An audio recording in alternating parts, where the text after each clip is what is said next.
지난 시간에 이어서 계속해서 사무엘기상 17장 말씀을 살펴보도록 하겠습니다. 지난 시간에 이스라엘과 블레셋 사이에 서로 전쟁이 벌어졌는데 치열하게 전투가 진행되는 과정은 아니었고 서로 전투 대응을 갖추고 서로 마주보고 견제하는 형국이었습니다. 그런데 블레셋 진영에서 가드 출신의 투사 골리앗이라고 하는 거인이 등장했습니다. 그가 하나님의 군대를 모욕하고 이스라엘 군대에 도전함으로 말미암아 이스라엘 백성의 사기가 크게 떨어졌습니다. 자, 그런 가운데에서 많은 사람들이 낙심하고 도대체 누가 이 블레셋 거인을 상대할 수 있겠느냐, 다들 절망 가운데 빠져 있었는데, 근데 오늘 말씀해 보니까 이 난국을 타개할 그 실마리 주인공이 되는 다윗이 등장합니다. 오늘 말씀 12절에 보니까 다윗의 집안에 대해서 소개하고 있죠. 이제 다윗은 베들레헴 유다의 그 에브랏 사람 곧 이세라 하는 자의 아들이었다고 합니다. 다윗은 유다 지파의 사람입니다. 그래서 베들레헴 유다가 그의 고향이고요. 그 에브랏 사람 베들레헴 에브랏 사람 이새의 아들입니다. 자, 다윗의 가문에 대해서 소개를 했고 우리가 이미 그 사사기와 룻기를 통해서 살펴본 것처럼 이제 보아스의 그 후손 그 이새에게서 다윗이 태어납니다. 그래서 사무엘기상에서는 이제 다윗을 이제 부각시키고 이 사무엘기상 전면에 등장시키고 있습니다. 이새에게는 8명의 아들이 있었습니다. 이미 지난 시간에 살펴보았습니다. 다윗이 그때 이제 막내 아들이었습니다. 이새는 당시 사울이 살던 시대에 그 시대 사람들 가운데에서 나이가 많은 축에 속했습니다. 늙은 사람이었다는 거죠. 늙은 사람이라는 것은 나이가 많이 들어가지고 늙고 병들고 힘이 없다 그런 의미보다는 나이가 많은 인생의 경륜이 많고 또 삶의 지혜를 구비한 사람이었다는 것을 의미합니다. 성경에서도 노인의 지혜를 배우라고 하죠. 자, 그 시대 사람들 가운데에서 비교적 나이가 많은 축에 속해 있었고 말하자면 이제 장로급에 해당되는 사람입니다. 자, 그런 이새는 자기의 아들들을 이제 군대에 내보냈습니다. 이스라엘과 블레셋이 지금 전쟁을 벌이고 있는데 8 아들을 다 보내지는 못했지만 3명의 아들을 국가를 위해서 전쟁터에 내보냈습니다. 13절에 보니까 제일 위로부터 나이가 많은 3사람 이새의 아들을 소개하고 있죠. 사울을 따라 싸우러 간 그 3 아들의 이름이 맏아들이 엘리압이요, 둘째가 아비나답이요, 셋째가 삼마라고 했습니다. 다윗은 전쟁에 나가지 않았습니다. 골리앗과 싸우러 간 것은 전쟁에 참전한 것이 아니라 형들에게 갖다 줄 물건 심부름하러 갔다가 골리앗이 이스라엘 군대를 모욕하고 하나님의 군대에 도전하는 것을 보고 그가 싸우러 나간 것입니다. 다윗은 아직 나이가 어리기 때문에 국가의 부름을 받지는 않았습니다. 그 8 아들이 있다고 해서 8 아들을 전부 다 전쟁터에 내보내지는 않습니다. 전쟁을 하는 동안에도 일반 백성은 물고기를 잡든지 농사 일을 하든지 목축을 해야 되기 때문에 그 과정에서 몇 명의 아들만 군대를 가면 나머지는 집에서 생업에 종사할 수가 있습니다. 대표로 3명이 나갔어요. 그러니까 막내까지는 아직까지 징집 소집 영장이 떨어지지 않은 겁니다. 지난 시간에 우리가 그 사울에게 악한 영이 임했을 때 다윗이 하프를 타면서 연주하면은 사울이 상쾌하게 되고 또 낫게 되었다고 했죠. 그리고 사울이 그를 자기의 병기 드는 자, 자기 머리를 지키는 자로 삼았다고 했는데 지금 보니까 다윗은 베들레헴에 와 있습니다. 자, 다윗은 15절에 보니까 다윗은 갔다가 사울에게서 돌아와. 내 아들 다윗을 나에게로 보내라 해서 보냈는데 왕궁으로 갔다가 사울에게서 다시 돌아왔어요. 그래서 베들레헴에서 자기 아버지의 양들을 지키고 있었습니다. 사울의 병기 드는 자였지만 아무래도 나이가 너무 어리니까 사울이 전쟁터에 데려가기를 부담스러워했던 겁니다.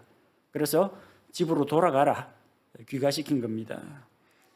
자, 베들레헴에 돌아온 다윗은 여전히 이전에 하던 것처럼 아버지의 양들을 돌보는 일을 맡아서 했습니다.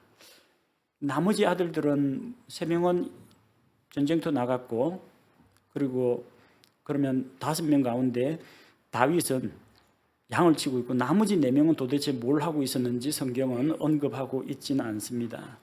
성경은 다윗에게 대해서 주목하고 있습니다. 다윗은 왕궁으로 가든지 집에 있든지 자기가 할 일들을 맡아서 하는 그런 사람이었다는 겁니다. 그렇게 아버지가 시키는 작은 일에 신실하고 또 열심을 내면 나중에 하나님께서 큰 것도 맡기십니다. 몇 마리 안 되는 양들을 돌보는 그 일을 성실하게 하면은 이스라엘의 목자로 세우기도 하신다는 겁니다. 자, 전쟁터 상황을 다시 살펴보겠습니다. 다윗에 대한 소개가 끝났고요. 16절에 보니까 그 블레셋 사람이라고 한정을 지어서 이야기했죠. 거인 골리앗을 이야기합니다. 자, 그 블레셋 사람이 아침 저녁으로 40일을 가까이 와서 자기를 보이더라. 40일 동안 날마다 아침 저녁으로 나와서 이스라엘 군대 앞에서 한바탕 시위를 하고 돌아가곤 했습니다. 그러니까 이 서로 전투 대응을 갖췄다 뿐이지 40일 동안 무슨 치열한 전투가 벌어지지는 않았다는 겁니다.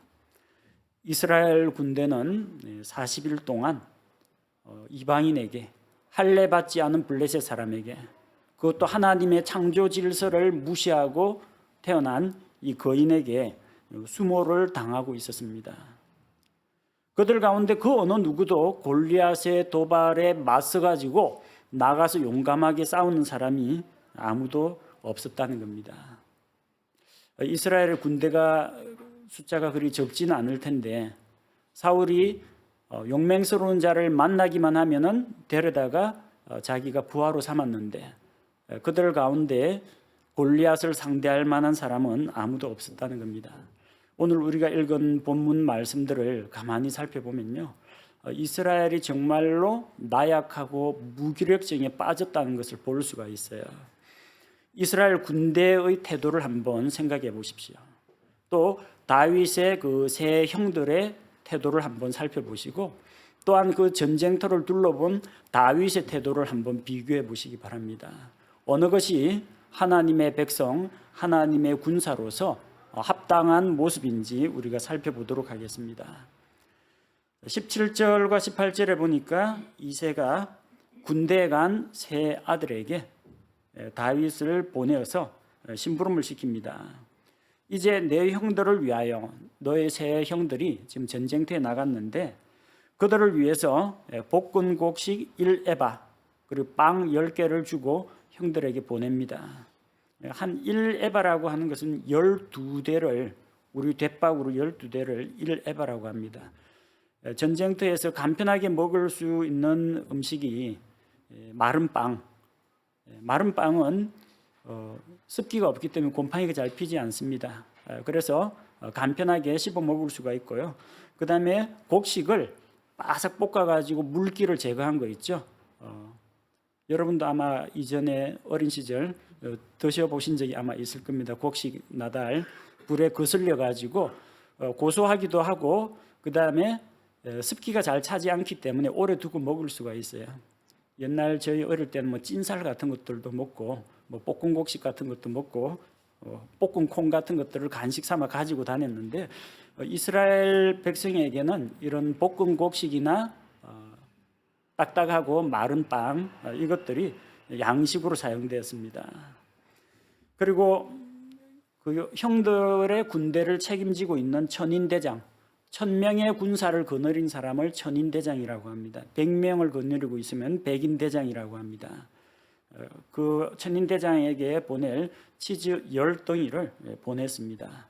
그리고 형들의 안부를 살펴보고 형들이 무사히 잘 있는지 그 증표를 가지고 오라고 했습니다. 자, 아버지의 심부름으로 이제 양을 치던 다윗은 전쟁터로 가게 되죠. 전쟁터에서는 계속해서 사울과 이스라엘 백성이 블레셋 사람들과 대치하고 있는 중입니다. 19절 다시 전쟁터로 화면을 돌려보겠습니다. 이제 사울과 그들과 이스라엘의 모든 사람들은 엘라 골짜기에서 블레셋 사람들과 싸우는 중이었더라.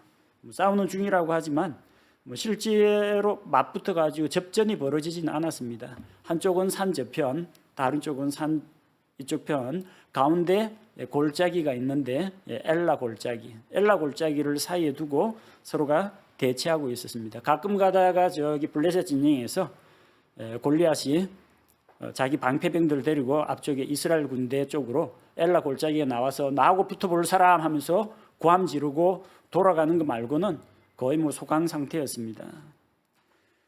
자, 그런데 이제 골리앗이 이렇게 이스라엘을 도발하는 그 장면을 다윗이 보게 됩니다. 심부름을 갔다가 20절, 21절에 보니까 다윗이 아침에 일찍 일어나서, 일찍이라는 말을 주목해 보십시오.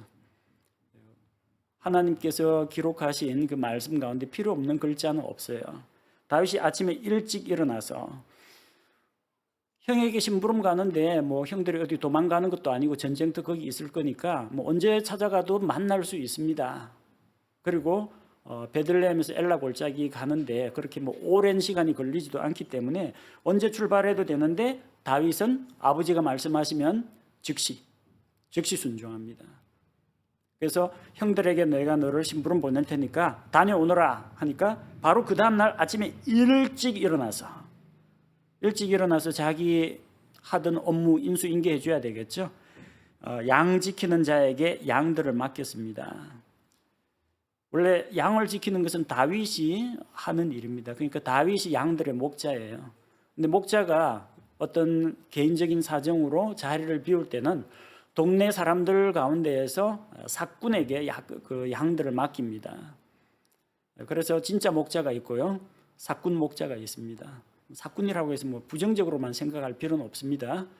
목자가 일손이 딸릴 때는 실제 양의 소유주인 사람이 자기 주인이 직접 양들을 돌보는 그런 목자가 있는가 하면 양도 자기 것이 아니고 돈 받고 부업으로 다른 사람의 양들을 치는 걸 도와주는 사람이 있어요. 그 양 지키는 자, 사꾼입니다. 임시로 자기가 아버지 심부름 다녀올 동안에 양들을 맡아달라고 부탁을 하는 겁니다. 요한복음에 보면 사꾼 이야기가 나옵니다. 선한 목자는 양들을 위해서 목숨을 내걸고 싸우고 양들을 위해서 자기 생명을 바치지만 사꾼은 위험하면은 나중에 자기 받았던 품상만 안 받고 그냥 품상만 손해보면 되니까 양이 자기 양이 아니기 때문에 맹수가 나타나거나 강도를 만나면 자기 한 목숨 건지기 위해서 이제 도망을 가버린다는 겁니다. 하지만 이제 목자의 일손이 부족할 때나 목자에게 이런 개인적인 사정이 생겼을 때 양들을 대신 돌봐주는 사람이 양 지키는 자, 사꾼 목자입니다. 아버지의 말씀을 따라서 다윗은 전쟁터로 달려갔습니다. 달려가서 어떤 모습을 보게 됩니까? 자, 이새가 자기에게 명령한 대로 가지고 가서 참호에 이른즉 군대가 싸우러 나아가려 하면서 싸우려고 소리를 지르더라. 문장이 좀 긴데 좀 이상하죠. 참호에 이른즉 군대가 싸우러 나아가려 하면서 싸우려고 소리를 지르더라. 싸웠다는 이야기예요? 안 싸웠다는 이야기예요? 안 싸웠어요. 소리는 어디서 지르고 있어요? 참호 안에서 소리 지르고 있습니다. 이스라엘 군대는 싸우러 나아가려고 하면서 아직 안 나아갔습니다. 소리만 질렀어요. 군사들이 참호 안에서만 와, 우리는 이긴다 이러면서 고함을 지를 뿐이지 아무런 열매가 없어요. 블레셋 사람 하나도 못 죽였습니다. 참호에서 그 고함만 지르고 무기 들고 참호에 있는데 전과를 올릴 수가 없죠.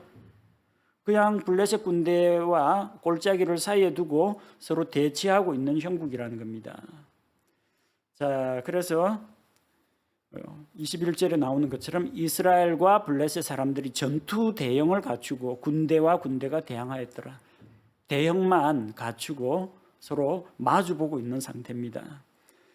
자, 22절에 보니까 다윗이 자기 짐을 짐지키는 자의 손에 맡기고 군대로 달려가서 자기 형들에게 이르러 문안하고, 아마도 그렇게까지 군사의 숫자가 많지는 않았던 모양입니다. 수십만 명 되면 그 안에서 형들 발견하기가 어려워요. 군대의 숫자가 블레셋만큼 많지는 않습니다. 그 중에서 자기 형이 어느 부대에 있는지 천인대장 찾아가서 이제 물어보면 알 수가 있어요. 그래서 군대로 달려가서 아마 천인대장 만나고 백인대장 만나고 50인대장 만나고 뭐 이렇게 해가지고 아마 형들에게 찾아가서 문안 인사를 하고 아버지의 심부름을 하게 된 겁니다. 자, 그런데 형들의 안부를 살피러 갔던 다윗이 거인 골리앗이 외치는 소리를 듣게 됩니다. 23절에 다윗이 형들하고 이제 이야기를 할 때 블레셋 사람들의 진영에서 가드 출신의 그 거인 골리앗이 나와가지고 싸움을 북돋으면서 이스라엘 군대를 모욕합니다. 너희는 사울의 백성, 사울의 군대, 이스라엘 사람이 아니냐. 나는 블레셋 출신의 골리앗인데 너희 가운데 용기 있는 자는 나와서 나와 한번 겨뤄보자. 대표 한 명을 내려보내라는 겁니다. 주눅이 들어서 아무도 골리앗을 상대하지 않습니다. 자, 그렇게 골리앗이 이전처럼 아침 저녁으로 40일간 해오던 그 이스라엘을 도발하는 일을 계속해서 합니다. 다윗은 형들과 이야기하다가 블레셋 거인이 하는 그 말을 듣게 되었습니다. 이스라엘 군대 가운데 아무도 골리앗에 대해서 이의를 제기하거나 도전을 받아들이겠다고 하면서 나아가 싸우는 사람이 없었어요. 다윗의 세 형들도 마찬가지입니다. 그러니까 참호에 가만히 머물러 있을 수밖에 없었습니다. 그런데 다윗이 마음속으로 거룩한 분노가 끌어올랐습니다. 왜 우리가 저 할례받지 못한 이방 족속에게, 우리 땅을 침략하는 자에게 이런 연약한 모습을 보여야 하느냐는 겁니다. 24절 말씀을 보니까 이스라엘의 모든 사람들이 그 사람을 보고 그로부터 도망하며 심히 두려워하고, 아까 참호에 있었는데 21절 말씀처럼 서로 대항하기 위해서 엘라 골짜기 근처까지 내려왔어요. 근데 거기에서 투사 골리앗이 창 휘두르면서 또 고함 지르니까 겁을 먹고 도망을 갔다는 겁니다. 다시 참호 속으로 다시 들어갔겠죠. 이스라엘 군대가 골리앗을 두려워했다는 겁니다. 옛날보다 나아진 점은 있습니다. 옛날에 블레셋 사람 쳐들어왔을 때 어떻게 했어요? 산과 웅덩이와 동굴에 숨고 심한 경우에는 요르단강을 건너서 동편으로 도망가곤 했습니다. 그때 비해서는 조금 군대가 좀 체계가 잡혔습니다. 천인대장이 있다는 것 밑에 백인대장, 50인대장, 10인대장도 있다는 거거든요. 군대가 조직화되고 명령 계통이 있고 각 우두머리들이 있어가지고 이제 지휘 체계가 잡혀서 도망을 가더라도 참호로 도망을 가지 요르단강 넘어서 도망가는 그런 사람은 없습니다. 그나마 이전 군대보다는 많이 나아졌습니다. 자, 그런데 그 골리앗이 외치는 말을 듣고 이스라엘 사람들이 자기들끼리 이제 수근수근거립니다. 너희가 올라온 이 사람을 보았느냐? 참으로 그가 이스라엘에게 도전하려고 올라왔도다. 사실 뭐 이스라엘에게 도전한다고 했지만 이 골리앗은 이스라엘 백성의 주인이신 하나님을 두려워하지 않고 하나님께 대해 도전을 하는 자입니다. 이스라엘 사람들이 서로 이야기를 합니다. 그를 죽이는 사람은, 골리앗을 죽이는 사람은 왕이 큰 재물로 부유하게 하고 또 자기 딸을 그에게 주며 그의 아버지 집을 이스라엘 안에서 자유롭게 하시리라 하니라. 아마도 40일 동안 그렇게 시달리다 보니까 사울 왕이 골리앗을 해치우는 사람에게는 다음과 같은 상을 내리겠다 하고 현상금을 걸었습니다. 첫 번째는 많은 재물을 주어 부유하게 하겠다. 전쟁에서 크게 기여했기 때문에 재물로 보상하겠다는 겁니다. 사람들 안 나갑니다. 재물 안 얻고 내 목숨 건지는 게 낫다는 겁니다. 이 목숨이 있는 다음에 그 다음에 재물이 필요하겠지.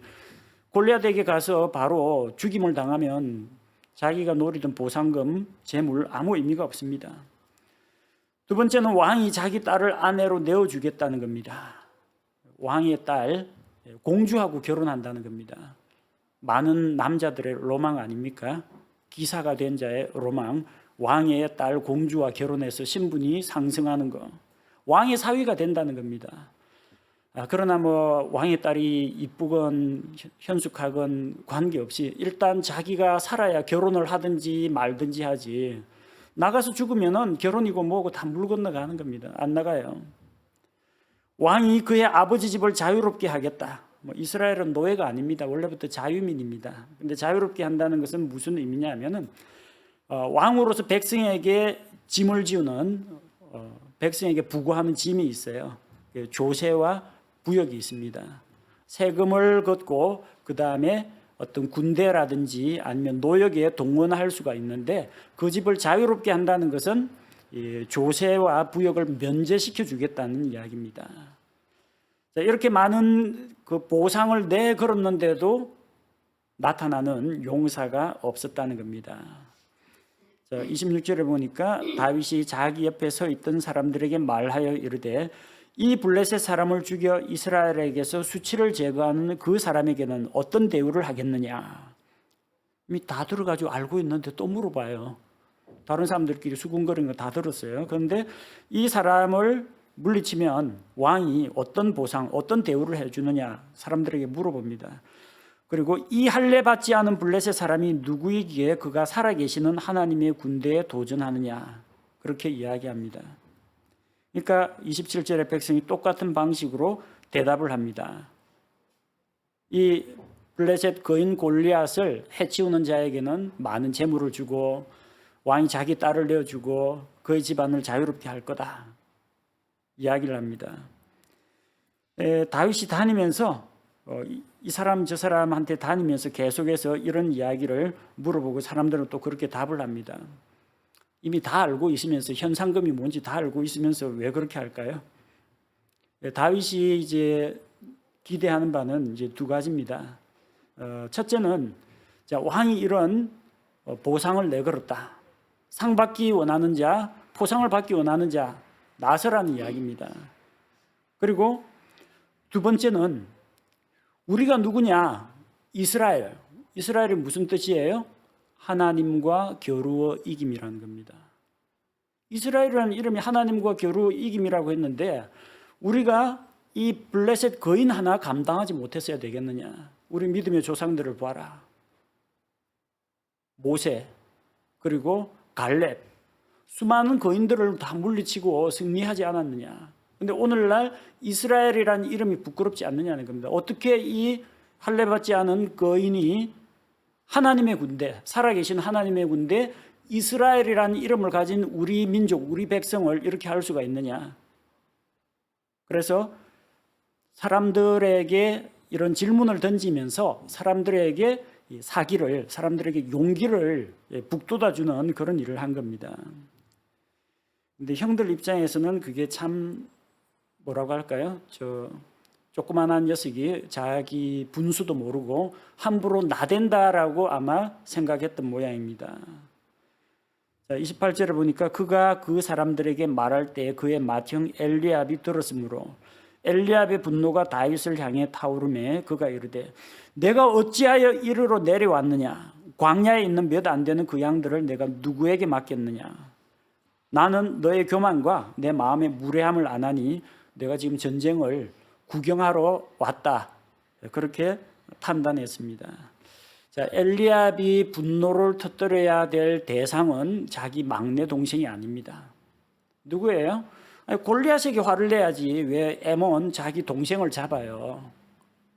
아마도 골리앗은 무서워가지고 상대하기가 두려우니까 골리앗 앞에서 나가서는 찍소리 못하고 돌아다니면서 사람들하고 이야기하는 이 군대 정식으로 입대도 안 한 자기 막내 동생 다윗만 이제 잡는 겁니다. 이 이야기하려면 다윗이 답변할 수 있어요. 내가 어찌하여 이 전쟁터로 내려왔느냐? 아버지가 보냈어요.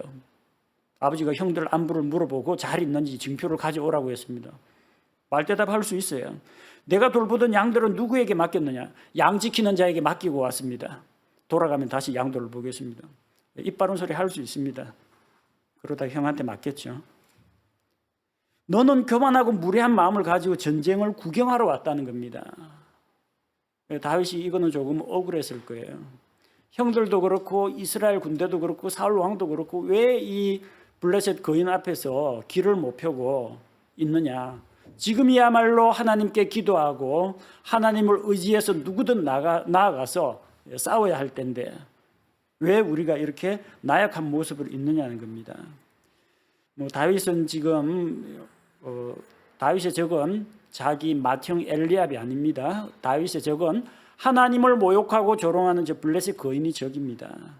그래서 형한테는 저 같으면 아마 여기 나온 것처럼 꼬박꼬박 말대답 다 했을 텐데 다윗은 형한테는 그렇게 따지지 않습니다. 다윗의 답변은 간단해요. 29절을 보니까 내가 지금 무엇을 하였나이까? 잘못한 거 없습니다. 왕이 저 거인을 물리치던 자에게 어떤 보상을 주는지 다니면서 사람들한테 이야기해서 보상에 대한 어떤 싸움에 대한 동기를 부여하고 있고 이 할례받지 않은 자가 어찌 감히 하나님의 군대를 모욕하고 조롱하느냐. 그래서 백성들로 하여금 다시 사기를 고취시키려고 하고 있는데 근데 잘못한 거 없다는 이야기입니다. 그리고 이유가 없나이까라고 했는데 내가 이렇게 행하는 것에 어찌 이유가 없겠는가 하는 이야기입니다.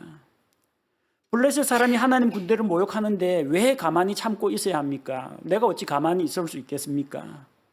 또 내가 왜 이유가 없이 이렇게 하겠습니까? 이스라엘 백성에게 우리는 살아계신 하나님의 군대라는 것을 강조하려고 이 일을 했다는 겁니다. 이스라엘 군대 그 수많은 사람들이 모인 사람들 가운데 어느 누구도 덩치 큰 거인 골리앗을 보았지 온 우주보다 크고 위대하신 하나님을 볼 줄 아는 사람이 한 명도 없었다는 겁니다. 하나님을 보면 골리앗은 먼지보다도 더 작습니다. 아무것도 아니에요. 하나님이 불면 날아가는 존재입니다. 하나님이 그의 호흡을 거둬가면 그냥 죽어서 땅에 묻힐 그런 존재입니다. 사람들은 눈앞에 있는 거인 골리앗을 바라보았지 우리가 하나님의 백성이요 하나님의 군대라는 것을 잊어버리고 있었다는 겁니다. 그걸 일깨워 준 겁니다. 형들은 다윗의 이러한 마음을 몰라주고 가뜩이나 골리앗 때문에 스트레스 받아 죽겠는데 여기 막내 동생까지 와가지고 전쟁터 돌아다니면서 사람들 사이 돌아다니면서 하여튼 놀러 온 것처럼 전쟁을 즐기고 있다. 그래서 동생에게 짜증을 내고 분노를 터뜨렸습니다. 다윗은 형들을 조롱하지도 않고 이스라엘 군대를 원망하지도 않았습니다. 다만 백성들 사이에 다니면서 우리가 하나님의 백성, 이스라엘이라는 이름을 가진 하나님의 백성이다. 그리고 전쟁에 나아가서 고함만 지르지 말고 전쟁에 나아가서 싸우는 자에게는 보상이 있다는 것을 거듭 강조했습니다. 이스라엘 사람들은 거인 골리앗을 두려워했습니다. 그러나 우리에게는 하나님 외에는 두려워할 대상이 없습니다. 우리는 적들을 두려워할 것이 아니라 하나님을 모욕하는 바로 그 대적들에 대해서 분노를 터뜨려야 합니다. 오늘 우리가 부른 찬송과 같이 힘 있는 장수 나와서 날 대신하여 싸우네. 우리의 대장 되신 예수 그리스도께서 마귀를 물리치시고 흑암의 권세, 사망의 권세를 이기시고 십자가로 부활로 승리하셨기 때문에 예수님의 승리가 곧 나의 승리라는 것을 우리가 믿어야 합니다. 우리는 예수 그리스도의 군사요, 우리의 대장은 예수님이십니다. 그래서 우리는 대장이신 예수 그리스도를 믿고 의지하여 영적 전쟁터에 담대히 나아가야 합니다. 성경에는 아들을 심부름 보내는 이야기가 종종 나옵니다. 아버지 야곱은 11번째 아들 요셉을 형들에게 심부름 보냅니다. 형들이 요셉을, 아버지가 보낸 요셉을 받아들이지 않았죠. 받아들이지 않고 구덩이에 빠뜨렸다가 나중에 이스마엘 상인들에게 팔아 넘겼습니다. 이제는 자기 아들 다윗을 형들에게 보냈습니다. 보냈는데 형들이 먹을 거 갖다 줘서 고맙다는 말은 한마디도 안 하고, 이 무례하고 교만한 녀석이 전쟁터를 즐기고 있다라고 하면서 다윗이 나댄다면서 다윗에게 분노를 터뜨렸습니다. 형들이 동생을 받아들이지 않았습니다. 하나님께서는 자기 아들 예수님을 유대인들에게 보냈습니다. 그러나 그분께서 자기 땅에 오매 자기 백성이 영접하지 않았습니다. 그러나 그분을 영접하는 자들, 그분을 믿는 자들, 곧 영접하는 자들은 하나님의 아들들이 되는 권능을 그분께서 주십니다. 하나님께서 보내신 예수 그리스도, 하나님께서 자기 아들을 세상에 보내셨는데 이 아들을 받아들이는 자는 구원을 받습니다. 이스라엘 백성이 어떻게 싸웠는지 한번 기억해 보시기 바랍니다. 40일 동안 전투 대응을 마주 갖추고 대치하고 있었습니다.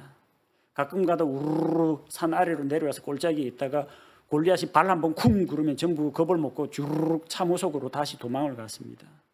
참호 안에서는 와 하면서 소리를 지릅니다. 싸우려고 나아가려고 하면서 싸우려고 구호를 외치고 소리를 질렀습니다.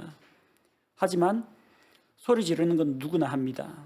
싸운 사람은 아무도 없어요. 그들은 싸울 의지가 없었습니다. 아무리 좋은 계획을 가지고 있어도 실천 안 하면 의미가 없습니다. 새해 각오, 신학기 결심 다 좋습니다. 나아가자, 싸우자, 열심히 하자, 필승 이런 거 아무리 해봤자 구호만 가지고는 절대 이길 수가 없는 게 전쟁입니다. 결심만 가지고는 결코 올릴 수 없는 게 학교 성적입니다. 좋은 계획만 가지고는 결코 성과를 낼 수가 없습니다. 어떻게 해야 됩니까? 나아가서 일해야 됩니다. 참호 안에서 고함 지를 게 아니라 참호 밖으로 나와야 한다는 겁니다. 실제 나와서 일하고 공부하고 계획을 한 걸음 한 걸음 실천하는 사람만이 그 열매를 거둘 수가 있습니다. 우리가 그런 삶을 살 때 우리에게 하나님께서 주실 상급을 생각해야 합니다. 하나님께서는 자기를 믿는 자들, 그분을 부지런히 찾는 자들에게 상 주시는 분이시라는 것을, 보상 주시는 분이라는 것을 믿어야 합니다. 전쟁터에서 공을 세운 자에게는 보상이 있습니다. 왕이 그 사람을 부유하게 하겠다, 크게 높여주겠다, 부역을 면제시켜 주겠다, 공주를 그에게 주겠다, 이런 약속을 사울이 내걸었습니다. 우리 대장 예수 그리스도께서도 너희가 영적 전투에 참여해서 죄를 이기고 육신을 이기고 세상을 이기고 마귀를 이길 때에 믿음으로 살아간 그 삶에 대해서 반드시 보상을 해준다고 약속하셨습니다. 마귀에게 사로잡혀 있는 자를 복음의 말씀을 통해서 구출해오면은 거기에 대해서 하늘에서 큰 상급을 주겠다고 약속하셨습니다. 다윗이 상급을 상기시킨 것처럼 우리도 히브리서 말씀을 11장 6절 말씀을 기억하면서 상 주시는 하나님, 보상을 주시는 하나님을 믿음으로 말미암아 우리가 입으로만 외치지 말고 실천하고 순종하고 일하고 섬기고 나눔으로써 선한 열매를 거두고 하나님 앞에서 보상을 받는 그리스도인이 되어야겠습니다. 함께 기도하겠습니다. 하나님 아버지, 이스라엘과 블레셋 사이에서 전쟁이 벌어지긴 했지만 40일 동안이나 제대로 된 싸움 한 번, 서로 간에 칼 한 번 맞댄 적이 없는 그런 소강 상태로 하나님의 군대가 모욕을 당하고 있었습니다. 그 어느 누구도 골리앗을 상대하려 하지 않았고 모두가 두려움에 떨고 있었습니다. 크신 하나님을 바라보기보다는 덩치 큰 거인을 바라보고 위축되어 있었습니다. 하나님 아버지, 우리의 일상생활 가운데에서 하나님보다 더 크게 보이는 어떤 무거운 짐이나 두려운 존재나 마음속에 무거운 염려가 있습니까? 크신 하나님을 바라봄으로써 우리가 믿음으로 이 모든 짐을 벗어던지고 또한 대적들을 물리칠 수 있도록 각오를 새롭게 하게 하옵소서. 우리의 대장이신 예수 그리스도를 의지하여 우리가 담대하게 하옵소서.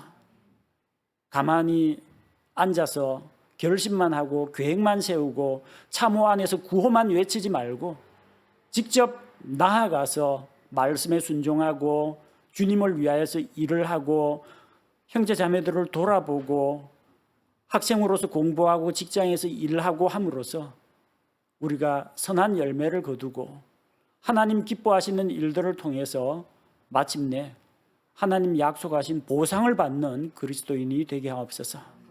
예수님의 이름으로 기도합니다. 아멘.